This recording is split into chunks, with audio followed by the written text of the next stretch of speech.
Kita akan kembali di pembahasan kita. Kali ini kita mau gali lebih dalam soal hubungan yang ya cukup rumit ya antara pikiran, emosi, dan kesehatan fisik Anda. Kita pakai kutipan dari sebuah buku nih sebagai sumbernya, isinya kasus-kasus nyata gitu. Mencoba lihat gimana sih pengalaman hidup, cara kita hadapi stres, bisa muncul jadi penyakit. Ya, menarik banget temanya. Dan kita bakal fokus banget ke satu cerita namanya Mary. Dia ini didiagnosis skleroderma. Itu loh, penyakit autoimun yang lumayan kompleks. Jadi misi kita kali ini ya mencoba membongkar gitu. Ada nggak sih kaitan antara perjalanan hidupnya dia, emosinya yang mungkin nggak keluar, sama kondisi fisiknya? Ya sesuai yang dibahas di sumber inilah. Oke, kita mulai ya. Siap. Wah, berat. Bayangin aja umur 7 tahun udah kayak ditelantarin di loteng, harus ngurus adik-adiknya, orang tuanya pemabuk, sering berantem. Dia nggak pernah merasa aman, gitu. Nggak ada perlindungan. Waduh, berat sekali ya. Banget. Akibatnya ya itu, dia tumbuh jadi orang yang selalu mentingin orang lain dulu. Susah banget bilang nggak. Pola yang umum ya pada orang dengan latar belakang sulit. Betul. Nah, secara fisik nih, masalahnya mulai dari hal sepele. Jarinya ketusuk jarum jahit, nggak sengaja. Tapi dari situ berkembang jadi fenomena Raynaud. Oh, Raynaud itu yang ujung jari jadi putih atau biru kalau dingin atau stres itu kan? Masalah aliran darah. Iya, persis itu. Sempat membaik sih kondisinya, tapi beberapa tahun kemudian, malah berkembang jadi skleroderma. Nah, skleroderma ini kalau menurut teksnya ya, ini kondisi di mana sistem imun kita itu keliru gitu. Malah nyerang jaringan tubuh sendiri yang sehat. Teksnya bahkan bilang ini kayak perang saudara di dalam tubuh. Akibatnya ya pengerasan, bisa di kulit, kerongkongan, sampai ke jantung, paru-paru juga. Seremnya dengernya. Iya, dan ini cuma salah satu contoh penyakit autoimun yang disebut di sumber itu.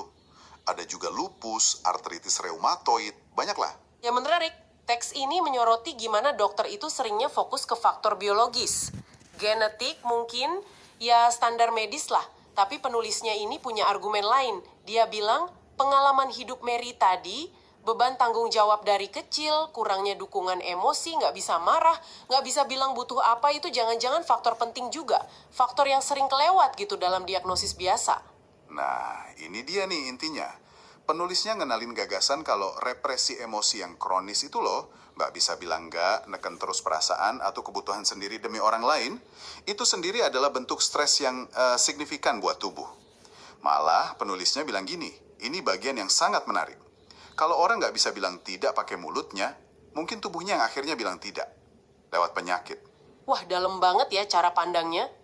Tubuh yang bicara ketika suara kita nggak bisa keluar. Betul. Sumber ini juga nyebut satu bidang studi, namanya agak susah nih, psychoneuroimmunology, psychoneuroimmunology. Iya, PNI singkatannya. Nah, intinya ini studi ilmiah soal gimana proses psikologis kita, pikiran, emosi, itu nyambung dan mempengaruhi sistem saraf sama sistem imun. Jadi, apa yang kita pikirin, apa yang kita rasain, itu beneran bisa ngaruh ke daya tahan tubuh kita. Ada buktinya. Dan teks ini menyinggung itu. Stres kronis, pola emosi kita, itu ada dampaknya ke fungsi imun. Bukan main-main ya ternyata koneksinya. Dan sebenarnya kalau kita lihat gambaran besarnya, ide soal kesatuan pikiran tubuh ini bukan hal baru loh. Udah lama banget. Penulisnya ngutip Socrates. Itu filsuf Yunani kuno, ribuan tahun lalu udah bilang, kita nggak bisa misahin pikiran dari tubuh kalau mau menyembuhkan. Oh, udah dari zaman dulu ya? Modern, itu dilihat sama penulisnya sebagai, ya semacam kekurangan gitu. Tapi ini perlu digarisbawahi banget nih, dan penulisnya juga nekenin ini. Tujuannya bukan buat nyalahin orang karena sakit. Sama sekali bukan itu. Penting itu. Iya, penting banget. Tujuannya lebih ke, yuk kita sadar. Sadar kalau faktor-faktor psikologis, emosional, ini bisa ikut main peran dalam kesehatan fisik kita. Betul. Kesadaran ini yang diharapkan bisa memberdayakan Anda, para pendengar.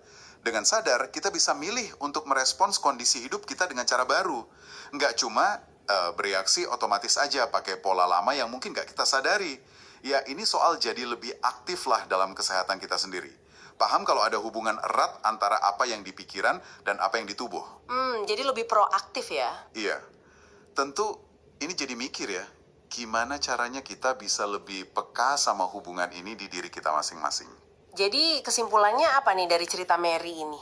Seperti yang disajikan sumber kita ya, ini contoh kuat lah ya. Contoh kemungkinan adanya hubungan antara stres emosional jangka panjang, terus-menerus mendam kebutuhan pribadi, sama munculnya penyakit fisik yang serius. Ini kayak ngajak kita buat lihat lebih luas. Jangan cuma gejalanya aja, tapi coba lihat juga keseluruhan cerita hidup orang itu. Gimana menurut Anda? Ya, setuju banget. Sebagai penutup nih, mungkin ada satu hal buat direnungkan buat Anda semua di rumah. Coba deh perhatiin, seberapa sering sih Anda benar-benar sadar sama respon emosi Anda pas lagi stres? Ada nggak area di hidup Anda di mana Anda ngerasa, aduh susah banget bilang nggak? Atau susah ngungkapin apa sih yang sebenarnya Anda butuhin? Pertanyaan penting tuh. Nah, kalau ngacu ke teks ini, coba renungkan lagi. Jangan-jangan ada pesan dari tubuh Anda yang selama ini kelewat. Sebuah tidak yang belum sempat Anda ucapin, tapi udah mulai kerasa gitu gaungnya di fisik Anda. Coba direnungkan ya.